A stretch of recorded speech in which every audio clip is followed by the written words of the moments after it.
their arms around me, and they told me that I could be good. I could be a professional football player. And that's the first time I really thought that the possibility existed, that there was a chance that I could take this to the next level. But all I wanted to do at the time was get a college education. So my goal was to get to college. I got a chance to get there. But Reggie, I went up to Reggie and I said, Reggie, why do you do this football camp? You don't make any money on it. You ask these guys to come for free. He said, if I get a chance to impact one kid's life, then I've made a difference. Well, Reggie, you've changed my life. So thank you. Thank you, Reggie.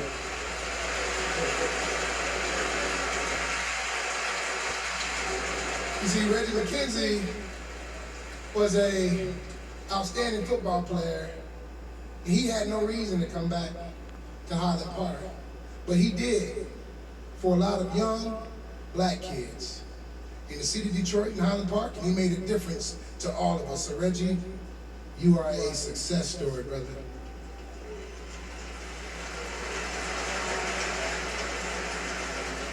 Freshman year, I went to a high school. I just want to acknowledge my high school coach is no longer with us, Coach Hoskins. But I want to talk about my high school coach for a quick second. His name is Robert Dozier. I know he's here. The coaching staff is here. Coach, I want to say thank you. Thank you, Coach. Because it was you who gave me to a house when I was starting to go down the wrong path.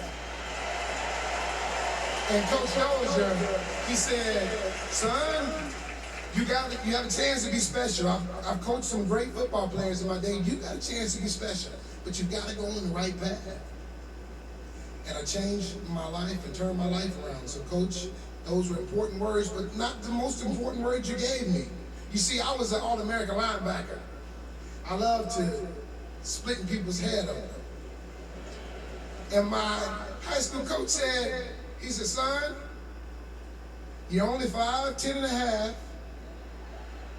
He said, your daddy was only 5'10", not gonna be much taller. He said, so your best option is to play running back. And I was discouraged, but Coach, you were right. You were right. I still think I may have gotten here as a linebacker, but Coach, you were right. I want to thank you for that. I've been fortunate to have some great friends in my life. Al Costa and his family, Chuck Sanders, his family, Tom Sebron, his family, Greg Eastman, his family, Darrell Boykin, Eddie George, his family, Thomas Tall and his family. But Jamal Dokes, my business manager, has been my best friend since 10th grade. He's been with me through thick and thin, and they say in life, if you have one true friend, that you are blessed. Well, I know I'm blessed with you, Jamal. So, thank you, brother. I want to thank the University of Notre Dame for taking a chance on a young kid from Detroit, going to school, and it truly changed my life. I want to thank Lou Holtz. Coach Holtz, could you stand? Coach Holtz and his wife, Beth, could you please stand? There they are. Coach. Well, it almost didn't happen because Coach sent one of his assistants to come see me. So he came to the high school in Detroit. I told you I'm from Detroit, Michigan, in the city of Detroit now. He sent one of the assistant coaches. The assistant coach came in with a big old Cadillac. He parked next to another Cadillac.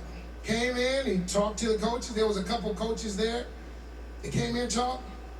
He went outside. It was 2 white Cadillacs. One of them was gone. Luckily, it wasn't the coaches from Notre Dame that was gone. But Coach, you were the best coach, an 18-year-old kid could ever have. You taught me not just football lessons, but life lessons. You taught me them, though, in probably the most unconventional way, I've got to say. Like when you told the entire team that there was this young football player that was going to cost us a national championship, everybody's looking around like, what? Who's going to cost us a national championship? I said, Jerome Bettis, would you stand up? At that point, my heart shrunk. I couldn't believe what he had done. Then he told the players, you guys work it out. You figure it out. You straighten them out. So needless to say, that was the hardest practice I've ever had in my life. And after that practice, he came up to me and said, how was practice? I said, Coach, it was the worst practice I ever had. He said, well, I was just trying to motivate you. But that day, I learned the true meaning of humility, and I developed an incredible work ethic because I was going to outwork every guy there was. And Coach, time and time again, you taught me what love meant playing football. I got a phone call. I was having some rough times with the Rams, and I decided that I was going to leave and go back to school. And Coach called me up and said, who was this imposter weighing 36 for the Rams? I said, well, Coach, that was me. He said, no, that wasn't. That was not you. That was an imposter. That guy didn't love the game of football. He said, you need to come back here and you need to develop that love for the game. And I went back and I got traded to Pittsburgh and the love came back. So thank you, Coach, for not just being a coach for 3 or 4 years, but being a coach to all of us for a lifetime. Thanks, Coach.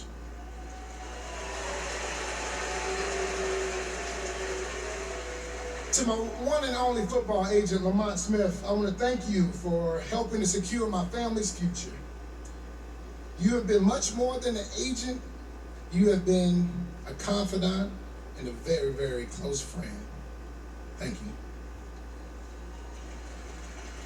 To the Los Angeles Rams, I want to thank Chuck Knox for drafting me and saying that, you know what, you're not a fullback, you can play tailback. Because I saw what the fullbacks were making, I saw what the tailbacks were making, and I said, yeah, Coach, I can be a tailback. Chick Harris, my running back coach, I want to thank him for helping me make that transition from running back, from fullback to tailback. It took a lot of work, but he was patient, he worked with me, so thank you. To my teammates with the Rams, I want to thank those guys because they did a lot in helping a young football player. And one in particular is sitting behind me, Jackie Slater. I came to the Rams, a young guy, and Jackie showed me how to be a professional in this game. He was on the last years of playing, but he handled himself with grace and class. And Jackie, I'll never forget that. Thank you.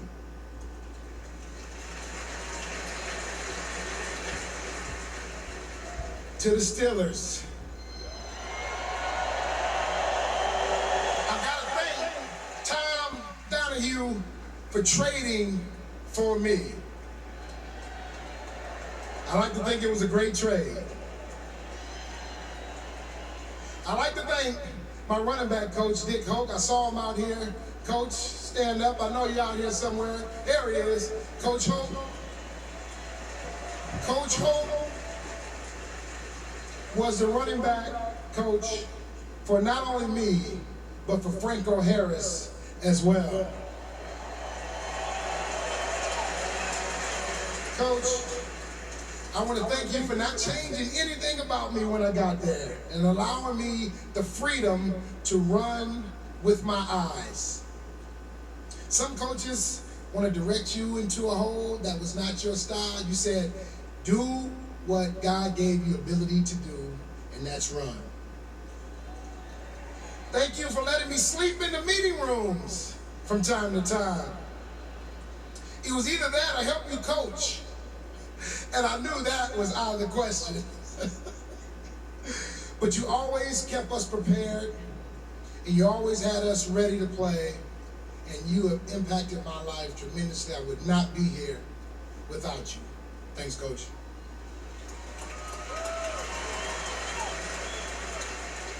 Coach Bill Cowher.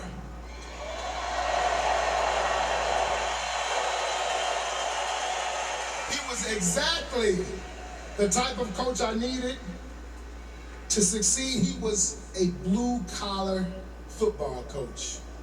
He believed in running the football and playing great defense behind us. More than anything, though, I want to thank him for having ultimate trust in that when he put me in the game in 1996 against Jacksonville Jaguars to Super Bowl 40, he knew exactly what he was going to get from number 36 every time he stepped on the field. Coach, you are one of the biggest reasons I stand here today, and I hope someday you stand here next to me because you deserve it. Coach, I know you are in Ireland and your daughter probably has already gotten married. Well, I just want you to have a pint for number 36. Thanks, Coach.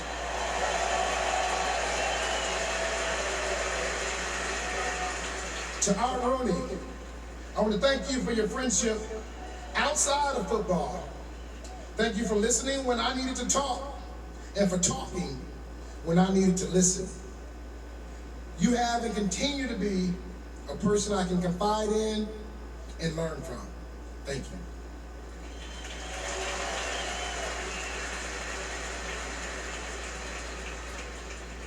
Dan Rooney.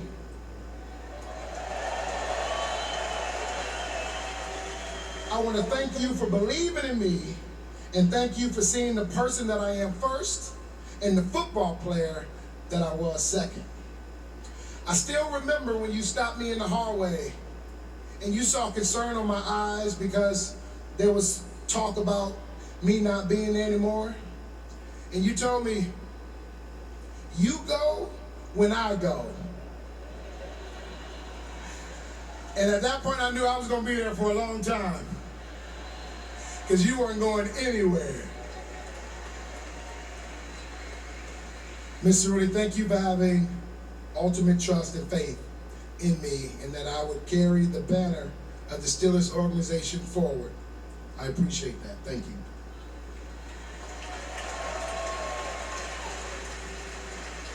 To Steeler Nation.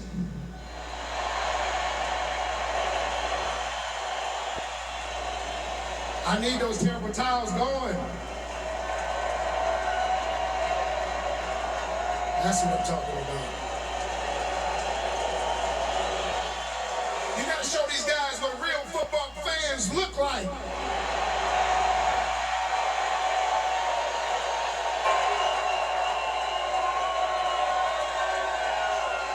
I want to thank you all for appreciating the power running game. 3 yards in a cloud of dust was far better than a 40-yard bomb down the football field. Thank you for embracing me and my entire family as your own. But thank you most importantly for your support of not only me, but my entire team as we went out and played a game that we loved and knew we had the support from the best football fans in the world.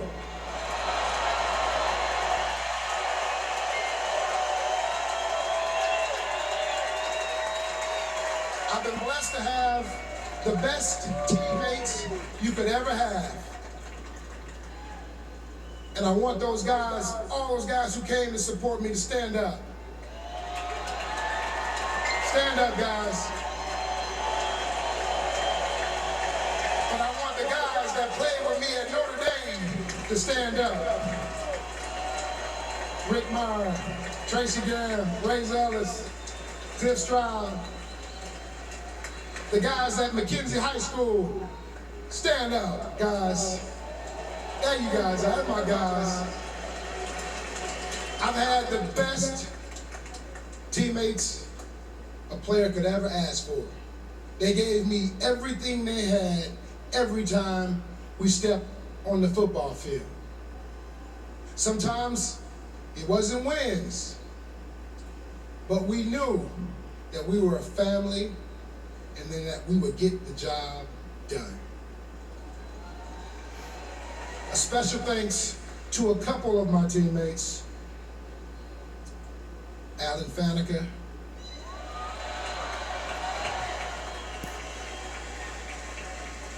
Hines Ward, Troy, Joey Porter, and Ben Roethlisberger. Brother, without you saving that tackle, I still might be on the doorsteps, brother. I owe you for life.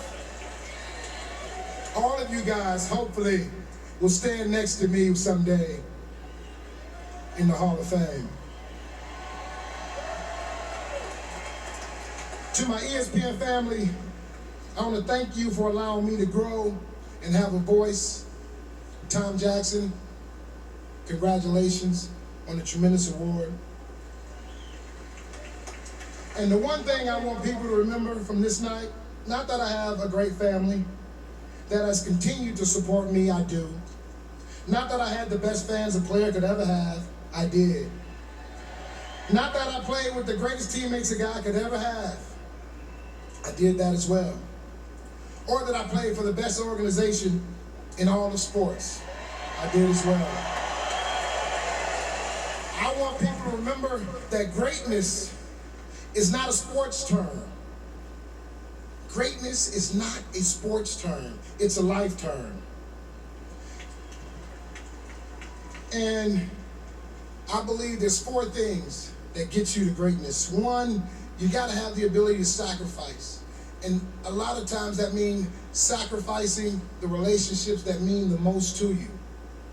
The second thing is pain. You're gonna have to endure some type of pain in your life, whether physical or mental. You've got to find a way to endure. The third one is failure. You've got to have the ability to understand that you're going to fail. But it's how you recover that makes you a better person. And the fourth one is love. Because if you love it, then it's not a job, it's a passion. If you love it, you're willing to sacrifice for it. You're willing to go through all the type of pains for it. And I love you too. You are willing to go through that failure and understand that I will be successful. And if you go through those 4 things and you understand those and you can handle those, then success is in your path and greatness is available to you. In closing, I wish to leave one last message to my son. Son, there's not much that I can give you that's more important than our good name. So don't screw it up. And last, I really thought the bus's last stop was in Detroit at Super Bowl 40. But now I know the bus will always and forever run in Canton, Ohio, home of the Pro Football Hall of Fame. Thank you.